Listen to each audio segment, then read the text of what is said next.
FIFA ২০২৬ বিশ্বকাপে খেলার ticket পেল আরও ৩টি দেশ: উজবেকিস্তান, জর্ডান এবং দক্ষিণ কোরিয়া।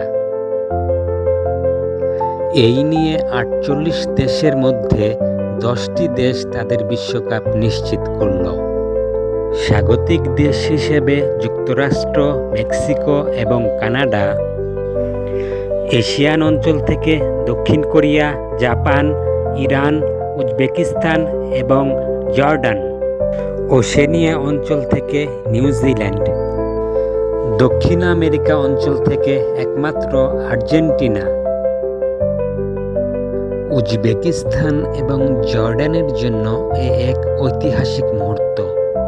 প্রথমবারের মতো বিশ্বকাপ খেলবে এই দু দল। এই নিয়ে ১২ বারের মতো বিশ্বকাপ খেলবে দক্ষিণ কোরিয়া এবং ১৯৮৬ সাল থেকে টানা ১১ বারের মতো। দক্ষিণ কোরিয়ার বিশ্বকাপ ইতিহাসের সেরা সাফল্য ২০০২ সালে চতুর্থ হওয়া, যে বিশ্বকাপে তারা জাপানের সাথে যৌথভাবে স্বাগতিক দেশ ছিল।